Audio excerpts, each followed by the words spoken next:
Hello, good people. This is your guy, Mr. Educator, Mr. Communicator, Mr. Free Thinker, coming back at you live from the Lone Star State with another edition of the Media Mike Speaks. And once again, we are continuing with this so-called war in dealing with higher education and the Ivory Tower. Now, the title, The Top Strikes Back. Is this the end of tenure and multi-year contracts? A school right outside of Houston called Lee College. The title is, After Decades of Service, 1-year contracts voted on and passed by the board. Faculty members at Lee College outside of Houston don't have tenure, but longer serving faculty members did have the job security that came with renewable 3-year contracts. Well, it seems that's no more. Last summer, when many instructors were away from campus, the community college's then president, Dennis Brown, who is retired, notified instructors via email that the Board of Regents would be considering movement to 1-year contracts at its next meeting. The note came just 1 month before the vote. Faculty members universally opposed a move to 1-year contracts. They mobilized to fight the proposal, contacting individual board members and organizing who would speak on which of their arguments in favor of 3-year contracts at the meeting. It was a losing battle. At the August board gathering, members voted unanimously for single-year appointments. Wow. It is scary times. I repeat, it is scary times for those who are in higher education.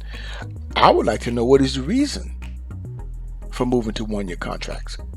Now, I'm going to keep this up because I do believe the ACLU has contacted a lot of these schools and they have given certain reasons. So I'm going to find that out and I'm going to get back with you, you guys on that. So, because this is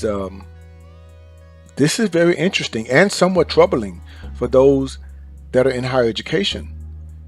You've seen a huge shift, I believe, in the past, I would say 5 to 10 years of higher education. And I'm going to be doing another video on that where I found information. I did my research on where higher education is going. We're talking the year 2025 model. I think that's what they're using, if I'm not mistaken. So, wow. But anyway, being that Dr. Brown is on his way out, instructors at Lee now hope that the arrival of President Linda Villanueva this term will bring a return to the kind of shared governance they say they once enjoyed. Even so, the change to 1-year contracts is a done deal, and one that faculty members say has already weakened their morale. Now, the question is, could she move to reinstate their 3-year contracts? I think not. You see, good people, I believe she answers to the board. So she's not going to rock that boat. She just got there. Now, some veteran professors spoke out regarding the sudden change, like English professor Jerry Hamby. He quotes Mr. Hamby, "I'm not afraid to speak openly about anything that's happened to me at this college. And primarily, I am very proud that we've had shared governance for the majority of the time I've been here." Now, Mr. I don't know if he's a doctor, but Professor Hamby, who is retiring this year after 31 years at Lee. Wow. Now, according to Mr. Hamby, Professor Hamby, but that has changed dramatically over the past 6 or 7 years during the outgoing President Brown's tenure. Wow. They once had shared governance, but that changed. Hamby said the move to 1-year contracts didn't influence his decision to retire. I bet it didn't. But anyway, good thing for him. He could afford to.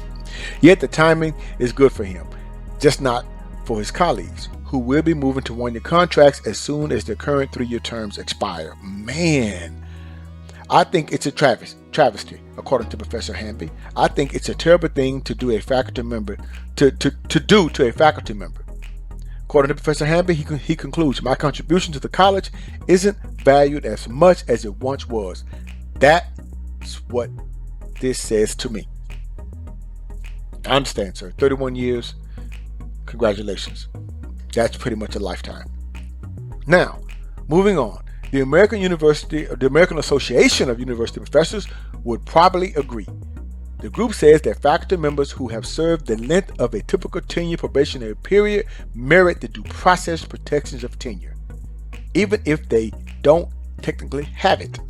Administrators at Lee note that faculty members there have the right to appeal contract renewals. Okay, non-renewals. Okay, all right. But the professors say that 1-year contracts make it that much easier to get rid of an unpopular or outspoken instructors for any alleged policy violation. Could be some truth to that, yes. But the key here is that it has to be a policy violation. So that is one thing faculty members must keep their eye on. Now, back to Professor Hamby, he said, I thought he concluded, but he didn't. He goes on to say, in the business community, he says they don't have to deal with academic freedom issues. Academic freedom is misunderstood, he said, but it's simply the freedom to teach your content in good faith and not have to be scared of petty reprisal. But with 1-year contracts, that safety net is gone. Yeah. Professor Hamby, you have a point, sir. And congratulations to you on your retirement. Now, according to the spokesperson for Lee, they say that it's simply aligning its own policies with many of its peers. At the August board meeting, and also Dr. Brown cited an internal study of 50 state colleges and community college districts. According to that study, 38 have 1-year contracts, 4 have 2-year contracts, 7 have 3-year contracts, and 1 college has no contracts. Tenure is possible at 11 of the 50 institutions. Wow. Now, I didn't even know that. Now, that's very interesting. You see, it's dwindled over the years. Wow. That's interesting. Now, according to outgoing President Brown, he assured faculty members that the change had nothing to do with the college's past financial crisis, which resulted in it having to take out a $4.8 million loan from a local bank in 2017 to temporarily cover regular expenses, including payroll. As of August, Brown said then the college was in the strongest financial position he's seen it in, with steady enrollment and cash reserves at $14 million and growing. So why make the move to 1-year contract, sir? That's the question. What was the purpose of that? Now, another faculty member who did not want to be named, citing fear of retaliation, especially now that contracts last just a year, said that multi-year contracts and even tenure remain at peer institutions, just not the majority, because that's going with what the then president, I'm going to call the man Dr. Brown. Dr. Brown stated. So the change feels like more of a way to say shut your mouth than anything else. You may be on to something, sir. You may be on to something. I give you that. Could be. Allegedly. That is. Well, it seems what once was is no more.